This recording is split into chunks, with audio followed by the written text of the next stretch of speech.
What's up, suckers? It's me. Just wanted to go ahead and let you know that I have a new podcast out because I can't just talk about ADHD, can I? We'll get into more of that later. But it's called Well, I Say It Sucks. It's literally just complaining about movies, TV, books, any kind of media that seems to be irritating me at the time. Sometimes I do it by myself. Sometimes I do it with friends. It's a good time. And the link is in the description. So if you would like to listen to that, go ahead and head on over after you watch this or listen to it. But then you're good. So, yeah. Other than that, let's go ahead and get onto the video, shall we? So before I get into it, because I'm getting better at this and remembering to do it every time, if this is your kind of thing, please make sure that you like and subscribe. If you're listening, do the same because it helps cool people find me, helps me find cool people, and what else is there in life, right? And if you're looking at this and you're like, okay, who the hell are you? I'm still not entirely certain. Let me go ahead and fill you in a little bit. My name is Ariana. I am an ADHD coach with ADHD. And I work with people from a productivity standpoint. I don't just work on productivity, though. It's just that that's generally where I start from because we tend to be really rough on ourselves about what we do and don't get done. So usually starting with that tends to lead into us talking about all kinds of things, how we are expecting ourselves to show up, what we consider productivity to be. And yeah, so that's it in a nutshell. Any hoozles. Let's go ahead and just jump right into it. These are things that I have found a lot of my clients, a lot of other ADHDers, me, tend to deal with in the way of shame. And I just wanted to speak on those because they drive me crazy. And I started to realize that we are not being fair to ourselves by being upset about these things. And my first one, my number 5, if you will, is struggling with hygiene. I think a lot of us are embarrassed to admit that we struggle with brushing our teeth or bathing because, nobody wants to be the stinky, gross person, right? However, you are not alone in this. And just like not being able to get up to do something that you know you should do doesn't make you lazy, not being able to force yourself to brush your teeth and shower does not make you gross or disgusting. And that goes for pretty much anything where that can occur. That can be, depression is another one where that's very common. And that doesn't mean that you're disgusting. It means that your brain is sending you signals that showering or brushing your teeth are not priorities. And you kind of have to wind up working around that. I do want to make it clear because I do think that some people sometimes take offense to when you say that they have to try to do something. They think that means that you're saying they're not trying hard enough or that their ADHD symptoms are all their fault. And there's no fault here. This isn't anybody's fault. But moving forward and figuring out what works with your brain does take trying. It does take some effort. And ADHD brains can sometimes hate that extra effort, but it's worth it. It can be definitely worth it.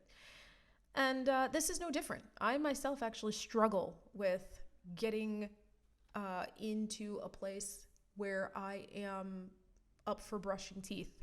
And that usually can be because of a couple of reasons. It can be because you have a sensory issue, which is very common for us. It could be because your brain just doesn't see it as urgent. Or it could be that the whole thing just feels like a lot of work. And if it feels like a lot of work and it's not something that you particularly want to be doing at that time, your brain can absolutely try to stop you from doing it. And there are things that you can definitely do. The things that I like to suggest are making it fun for yourself, getting a Bluetooth speaker so that you're listening to music in the shower, or body doubling for brushing teeth. So brushing teeth with your partner or a friend or, really, honestly, anybody who'd be willing to brush their teeth with you at the same time if you have somebody you can call, But just trying to make it so that it is something that your brain doesn't mind doing quite as much and won't try to keep you from doing. And that can be one of the ways I suggested or any other way. But when you are thinking about this kind of thing and you feel ashamed to admit that your brain won't let you take care of yourself, That is not something to be ashamed of. You are not alone. You are nowhere near the only person. And it's just a thing you have to work through. That's literally all it is. Okay. So number 4 or 2, depending on which way you've decided to count, is asking people to repeat themselves.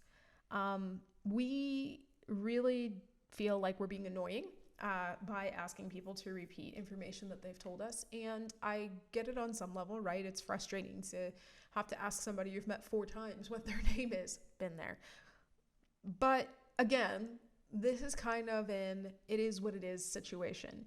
You can't really get upset and thrash against the fact that our brains are not the best at absorbing information that is only given to us verbally. All it's going to do is make you feel bad about something that you genuinely cannot help. So honestly, instead, you have to do a couple things here, and one of them is another thing that ADHDers are really bad at. So I guess we could add a half point to this one. And that's asking for what you need. We're really bad at that because, again, we fear being annoying because we've been told our entire lives that our very personalities are annoying. But here's the thing. People don't know how to help you if you don't ask. So own up to it. And doing that in its own way sometimes takes the shame out of it. Say, hey, if I don't write it down, I'm really bad at remembering it. Is it possible that you could repeat that to me again? Or, hey, would you mind sending that to me in an email or writing it down or putting it in a text message for me so that I can remember it and you don't have to repeat it? And all in all, no matter how you feel about this, keep in mind that if you are asking for someone to repeat themselves, you care enough about the information that they are trying to give you to actually try to learn it. And if that person is pissed at you for actually bothering to try to understand what they are telling you, fuck them. Yeah, that's how I'm going to end this one. Fuck them. Number 3, which is number 3, whichever way you're counting it, honestly. Talking to yourself. A lot of us talk to ourselves. A lot of us aren't going to admit it. And it's really kind of sad because the whole reason that we're talking to ourselves is because we don't have anybody to bounce ideas off of. And I know that talking to yourself kind of gets a bum rap. A lot of people are afraid that they're going to look, quote unquote crazy. They're like, oh no, if I'm talking to myself, that's mental illness, right? And it's like, first off, mental illness kind of has its own stigmas that maybe we need to talk about another time. But second off, you're not imagining that there are other people there. You're not hallucinating. Really, the reason why a lot of us ADHDers talk to ourselves is because we are what's called external processors, which just basically means that we're the kind of people who need to get the data in our brains outside of us in order to put it in an order that makes sense. So when you're talking to yourself, you're basically just trying to get that information that is flooding your brain into an order that you can follow. And I do this all the time. Like, honestly, I will suddenly think of like 4 things I need to do, and I'll be like, okay, I'm going to feed the dog, and then I'm going to put the dishes away, and then I'm going to finish this video, and then I need to answer that email. And I will say it out loud to myself. And sometimes I'll even say it out loud to myself as I'm finishing or over and over again. And it's not because I am, talking to an imaginary friend. It's because sometimes hearing that out loud will help my brain process that information in a more linear way. And if you're sitting there saying, okay, but Ariana, what about like those full-on conversations I tend to have, especially when I'm upset? Even more so, you have a lot of emotions or a lot of thoughts or a lot of ideas suddenly flooding your brain, and your brain just doesn't know where to put them. And so they're all coming out. And essentially, if you're doing it without being able to like take the time to sit down, that's probably because you're feeling rather urgent about whatever it is you're trying to figure out. And so that's the moment to let yourself talk. And if you can't, then write it down. Get out a Google Doc and type it down. If you're at a party, go to a bathroom and like talk to yourself in the mirror. Who the hell cares? The whole point is that you're trying to understand what it is that is going on inside your head, and you are not the kind of person who can just pick those threads out without having some sort of external way to appreciate it or experience it. So you're just thinking out loud. There's nothing to be ashamed of there. Ed Sheeran even literally did a song about it. Second to last, whether you're counting it as 4 or 2, would be how you care for your ADHD, whether you're using medication or not. And I mentioned in my video before that I'm no longer taking pharmaceutical medication, that I'm managing myself with herbs. And it's been a very interesting way of seeing how people just care way too much about how others are taking care of themselves. And I will admit, before I started this, I was definitely on that really hard side of the spectrum that was like, yeah, I'm not going out and licking dew to fix my brain. Thanks a lot, though. And now I am not on the other side. And I can't stand the other side of things either, where people are like, oh, you're taking pills? Okay, well, enjoy dying at 20. Like, and you're already 30 and you're like, well, this is really stupid. The point being, I am directly in the middle. And being directly in the middle shows me so often how people constantly want to feel like their way of handling things is superior. And honestly, we need to stop caring. If you want to take medication, take it. If medication doesn't work for you, if you don't like medication, don't take it. Figure out ways to work with your brain without it. It's 100% up to you, and it is not anybody's business how you choose to care for yourself. That's just all there is to it. Okay, so moving on to the last one, my number 1 or number 5. And that is something kind of close to my heart. It comes with an epiphany that I've had recently that I have been trying to make sure that I share with as many ADHDers as possible, because it's very important. And before I tell you exactly what that is, I just want to tell you a little story. So recently, I wasn't posting to anything. I wasn't saying anything. And it was because I had zero creative flow. Like, I just had no ideas. And for me, as a creative, it was very hard to deal with. I was really kind of depressed about it. And as I was trying to figure that out, I sat back and I started allowing myself to really think. And I realized that I was feeling trapped. I was feeling boxed in by what I do as an ADHD coach. And at first I was afraid, because I've done this before, right? Where, and how many of us have done this? Probably all of us, where I've been like, this is it. This is my calling. And then like, a few months down the road, I'm like, no, fuck this. I don't want to do this anymore. I want to do something else. And I was like, oh man, am I changing my mind again? And I realized that I was feeling quite similarly to how I've been when I've dropped things like this before. But that it all came down to the fact that I just didn't like that I was being forced to talk only about one thing ever. And that was the only thing I was allowed to focus on. That was the only thing that I was allowed to give voice. And that just wasn't for me.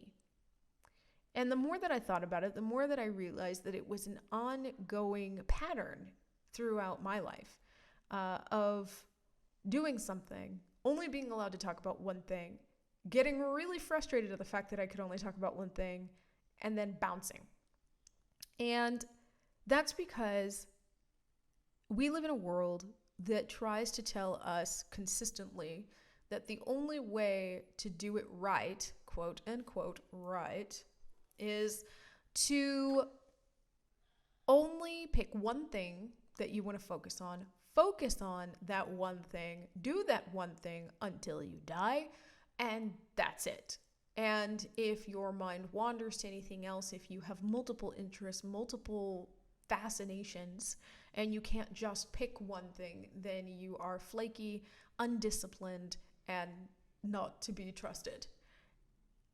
And that is a very painful way to live when you have ADHD. Because if there's one thing I've noticed that we pretty much all, and I always hesitate to say all, but a lot of us have in common, is that our minds feel best when there's newness, when there's novelty, when there's plenty of stuff to keep our brains occupied and busy and interested. And when you are essentially told you can't do that, you have to pick one thing, that's where many of us fall apart. A friend of mine once said to me, and I had no idea anybody else felt like this, and it was amazing to hear. She said that for a while she felt, and I can't remember the exact wording, but basically that she felt like she was being squandered, that she wasn't being used to her fullest potential, that there was this big burning fire in her that was just dying. And it's funny because when I worked in corporate America, when I worked in a cubicle, I would bring a journal to work every day, and at 19, 20, I was writing this like emo poetry about how the fire within was dying and how I felt like I was meant to explode and take over the world with my heat, with my fire, and instead I was just burning away, and that the embers were smoldering, I think is the right word, I think. And I realize now that comes from the fact that I was not allowed to honor all parts of myself. So the term that I use, this number 5 or number 1, whatever you want to consider it, is self-integration, is not to feel ashamed because you're not picking one thing and focusing on that one thing and sticking with it forever. Most likely, the reason why you have had so many hobbies that you've picked up and dropped is because nobody has told you that it's okay to do those hobbies once in a while when the mood strikes and for yourself without having to make money from it. Nobody has told you that it's okay for you to spend money on a hobby without having to earn that money back. Nobody has told you that if your brain wants to think about 14, 15 different things at one time, that's just the way your brain works, and that actually can come to an overlap that makes some amazing, incredible, awesome things. And when we're not told this, right, we tend to feel ashamed every time we have to tell our friends, hey, I'm doing something new. Hey, I've got this new project going. Hey, this project that I started that I'm no longer doing. We constantly feel like we have to have something that we do and follow to the end every single time. And that's not the way our brains work. Now, if you're listening to this and you're like, oh, that's the way my brain works, then great. But so many of us are not told enough that if your brain likes to travel multiple paths at once, that there's nothing wrong with you, there's nothing wrong with that, and that you can still be happy and make sure that you're honoring all parts of your interests. Like, yeah, I can talk about ADHD, but I also really like herbs, so I want to talk about that. Maybe I want to go ahead and play some video games. Maybe I want to stream those video games someday, possibly. Maybe, I want to write a book. Maybe I don't want to write a book. Maybe I'm going to start a book, put it down, and pick it up again 3 months from now. Who the hell cares? It's nobody's business. Nobody's business. And especially because when we are left to our devices, we come up with some really cool things. So be easy on yourself and try to follow those strings as best you can. That's my suggestion to you. Anyway, hopefully that's helpful. Thanks very much for watching. Drink plenty of water. Podcast link is in the description, as well as a bunch of other links. Thanks very much for watching, and I'll see you in the next video.